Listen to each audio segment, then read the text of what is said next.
ہمارے ہاں جہالت کے باعث ولایت کا معیار یہ ہے کہ جو شخص مخبوط الحواس ہو، دماغی توازن درست نہ ہو، بال بکھرے ہوں، وہ کم از کم 6 مہینے سال تک نہاتا نہ ہو، اور اس کنجر دے سر دے وچ جوئاں دی پرات ہوئے، اس کی چادر میں مجلی یا تہبند میں کم از کم 10 کلو موتر خشک ہو چکا ہو، اور اس کے پاؤں کی حالت یہ ہو کہ ہمیشہ اپنے پاؤں پہ پیشاب کر کے وہ نشان پڑے ہوئے ہوں، تعفن اور بدبو اتنی آئے کہ انسان پاس نہ بیٹھ سکے، وہ ان کے نزدیک ولی اللہ ہے۔ ہوتا سب ڈرامہ ہے، زندگی میں تو ان کے نزدیک وہ ولی اللہ ہوتا ہے، لیکن جب مر جاتا ہے تو یہ سمجھتے ہیں کہ قبر میں وڑ جانے کے بعد یہ بہت زیادہ طاقتور ہو گیا ہے، سورج بھی اس سے پوچھ کے طلوع ہوتا ہے، اور مرنے کے بعد اس کی قبر جنا دی جیوے ہو ان کے مائی اور ڈھولے، اور اس قبر کے جینے اور جاگنے کا اور قبر میں وڑ جانے کے بعد جو طاقت کا حال ہے وہ یہ دیکھیں۔ یہ بکری اوپر چڑھ کے مزے سے کچھ کھا رہی ہے، اس نے حضرت کی چوٹی میں موترا بھی ہوگا، مینگنیاں بھی کی ہوگی، اور حضرت صاحب اس کو بھگانے کی طاقت نہیں رکھتے، اور اگر طاقت کچھ ہے تو لاتے چناب کے بکری نو قبر دے وچ ہی چھک لے، بھن کے کھا لے، بھوکا اسے کہیں دن نہ۔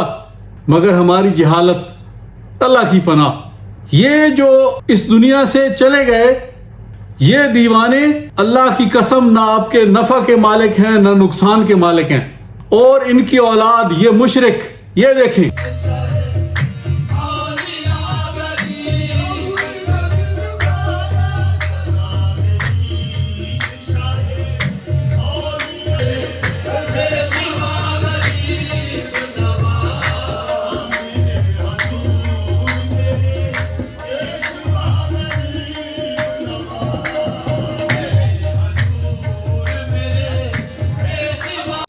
ان کا پیش امام پیر افغانستان، یہ دیکھیں کیسا شرک ہو رہا ہے۔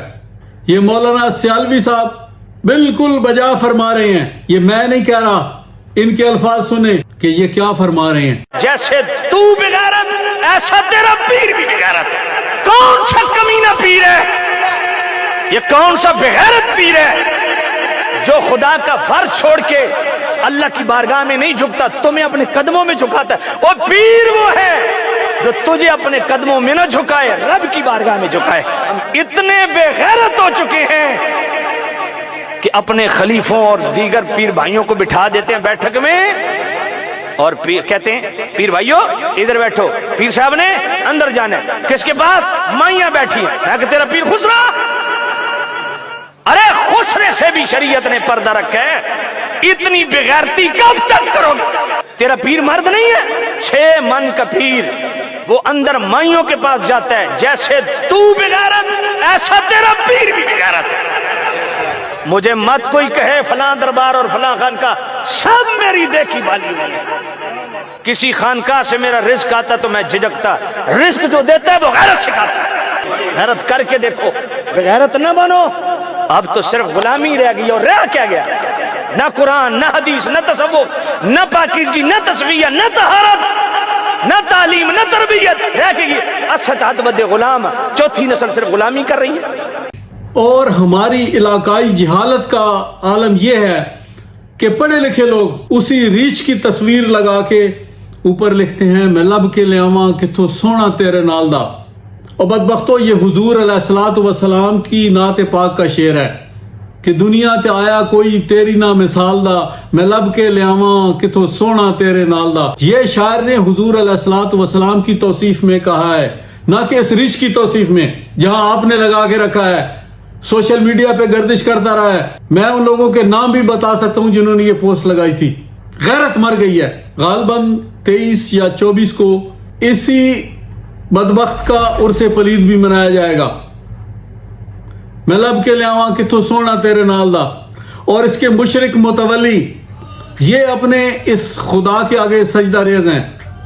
یہ ان کا خدا وہ رب العالمین نہیں ہے، یہ پیر افغانستان ہے، یہ غیر اللہ کو سجدہ کرنے والے ہیں، یہ مشرک آپ دیکھ لیں اپنی آنکھوں سے، اور یہ کرائے کے منگارو، کرائے کے ٹٹو، لیا بکر اور وہ اضلاع جن میں جہالت کوٹ کوٹ کے بھری ہوئی ہے، وہاں سے یہ مفت میں بسیں چلائیں گے، بس والوں کو کرایہ یہ دیں گے اور اعلان ہوگا جی وڑ جاؤ بس تے آ جاؤ، اور وہ آ کے ادھر اتریں گے۔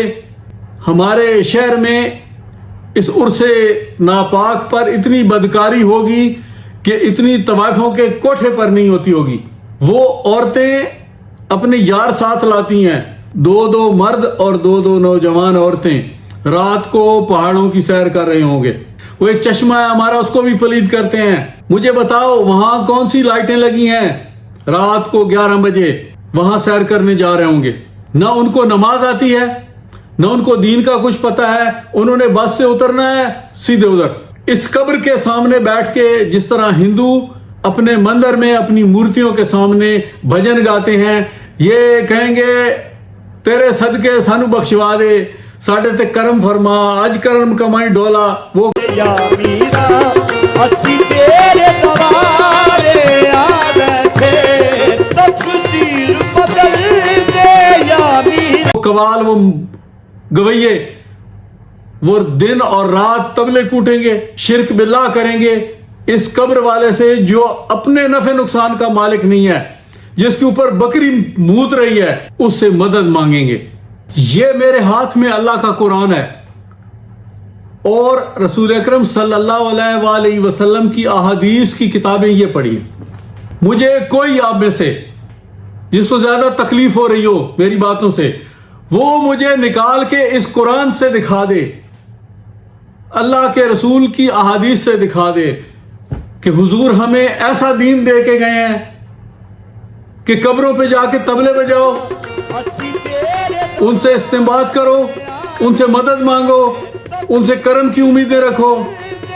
غیر اللہ اس پادری کو، اس پیر افغانستان خان کو سجدہ کرو، یہی آپ کا مشکل کشا اور حاجت روا ہے۔ کیا اللہ کے رسول یہ بتا کے گئے ہیں ہمیں؟ یہ دین دیا ہے؟ ان بطش ربک لشدید، میرے رب کی پکڑ بڑی سخت ہے۔ آپ کو قیامت والے دن ان بد اعمالیوں کا حساب دینا ہوگا۔ الا لہ الخلق والامر تبارک اللہ رب العالمین، تمہارا خالق بھی اللہ ہے اور حکم بھی اسی کا چلے گا، اور تمہارا رب بڑا بابرکت ہے، کیوں اس کی نافرمانی کرتے ہو؟ تمہارے نفع نقصان کا مالک وہ ہے جس نے تمہیں پیدا کیا ہے۔ الا لہ الخلق والامر، اور حکم بھی اسی کا چلے گا۔ نہ یہ تمہارے نفع کے مالک ہیں نہ نقصان کے مالک ہیں، یہ اپنا کچھ نہیں کر سکتے، تمہارا کیا کریں گے مجھے بتاؤ۔ انہ من یشرک باللہ فقد حرم اللہ علیہ الجنہ ومأواہ النار وما للظالمین من انصار، بے شک جو اللہ کے ساتھ شرک کرے گا تو یقیناً اللہ نے اس پر جنت حرام کر دی ہے اور اس کا ٹھکانہ وہ دوزخ ہے، اور ظالموں کے لیے کوئی بھی مددگار نہیں ہوگا۔ ان لوگوں کو اللہ کے رسول کی شفاعت بھی کام نہ آئے گی، کیونکہ اللہ نے ان کے لیے جنت حرام کر رکھی ہے۔ پیر افغانستان خان تشریف لے آئے گا، اس کے پاؤں چاٹے جائیں گے، یہ اپنے مریدوں کو، اپنی قوم کو نمونہ پیش کریں گے کہ مرشد ناپاک کے پاؤں کیسے چاٹے جاتے ہیں اور اس کے آگے سجدہ ریز کیسے ہوا جاتا ہے۔ شرک کا بازار گرم ہوگا، رہزنوں کا ایک ٹولہ ہے جس کا پیش امام یہ سرغنہ ہے۔ ومن يرد أن يضله يجعل صدره ضيقا حرجا كأنما يصعد في السماء كذلك يجعل الله الرجس على الذين لا يؤمنون وهذا صراط ربك مستقيما قد فصلنا الآيات لقوم يذكرون لهم دار السلام عند ربهم وهو وليهم بما كانوا يعملون ويوم يحشرهم جميعا يا معشر الجن قد استكثرتم من الإنس وقال أولياؤهم من الإنس ربنا استمتع بعضنا ببعض وبلغنا أجلنا الذي أجلت لنا قال